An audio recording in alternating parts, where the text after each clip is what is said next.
let's talk about heart disease in women. It's the #1 killer, but honestly, it's a topic that's just surrounded by myths. So in this explainer, we're going to cut right through all that noise. We're distilling the absolute life-saving advice from the Healthy Heart Handbook for Women into clear, actionable steps you can start using, well, today. Okay, first things first. We've got to tackle a huge and, frankly, a very dangerous misconception. For so long, heart disease has been painted as a man's problem. But, as you're about to see, believing that myth can have truly deadly consequences for women. So is it really just a man's problem? I mean, this is the question that's been in the back of so many women's minds for decades, reinforced over and over. But the information in the handbook is crystal clear. Ignoring this threat is a risk you just can't afford to take. So to blow that myth completely out of the water, the handbook presents what it calls the heart truth. And it's a reality that every single woman really needs to understand. Here it is. If you only remember one thing, let it be this number: 1 in 4. In the United States, 1 out of every 4 women dies from heart disease. It's the #1 killer. That single statistic completely changes the conversation, doesn't it? And to really put that 1 in 4 number into perspective, just look at this chart. We hear a lot about the threat of breast cancer, and we absolutely should. But the hard reality is that heart disease is an exponentially greater threat to women. I mean, the difference you see here is just staggering. Okay, so knowing the overall threat is a huge first step. The next step, it's making it personal. It's about understanding your own risk by looking at the specific factors that could be putting your heart in danger. Now, the handbook really zeroes in on coronary heart disease. You can basically think of it like this. The arteries that feed your heart muscles start to slowly get clogged up and harden with this stuff called plaque. As that plaque builds up, less blood can get through, and that is where the real danger starts. Now here is the most important takeaway. The really good news in all of this. Most of the major risk factors are things you can actually control. These aren't just conditions you're stuck with. They're opportunities. Every single one of these represents an area where you have the direct power to protect your heart. And this next part is so important to understand. These risk factors, they don't just add up one by one. No, they have what the handbook calls a multiplier effect.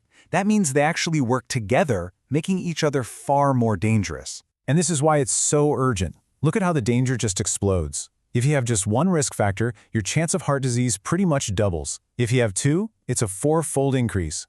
And 3 or more, we're talking a 10-fold increase. You can see how quickly this gets serious. I know, understanding the risk can feel a little heavy, but the real message of the handbook is all about empowerment. So let's flip the script.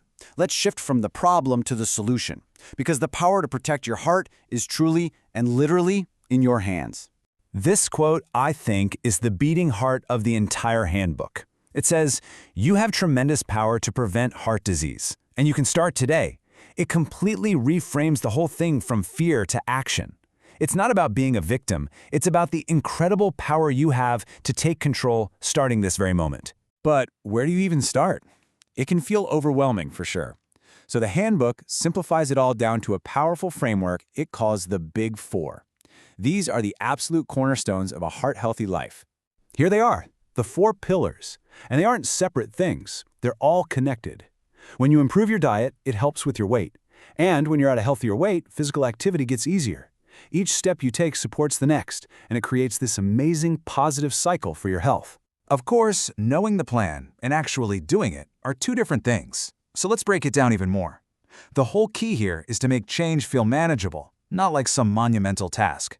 So let's look at 2 really practical first steps. The approach here isn't about depriving yourself, it's about making smart substitutions. For example, just swapping whole milk for fat-free milk. It's such a tiny change in your daily routine, but it drastically cuts down your saturated fat.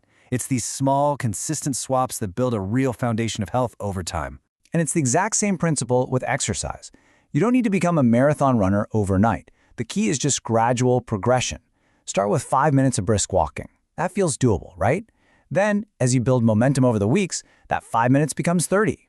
This is how you build habits that actually last. This final thought from the handbook might be the most urgent one of all. It just cuts through any procrastination. Heart disease is a now problem. Later may be too late. Protecting your heart isn't some goal for a future to-do list. The choices you make right now, today, are what really matter. And that brings us to the final question, and this one's for you. After seeing all this, don't think about the big four as some mountain you have to climb all at once. Just think about today. What is the one single, manageable step you can take for your heart starting right now?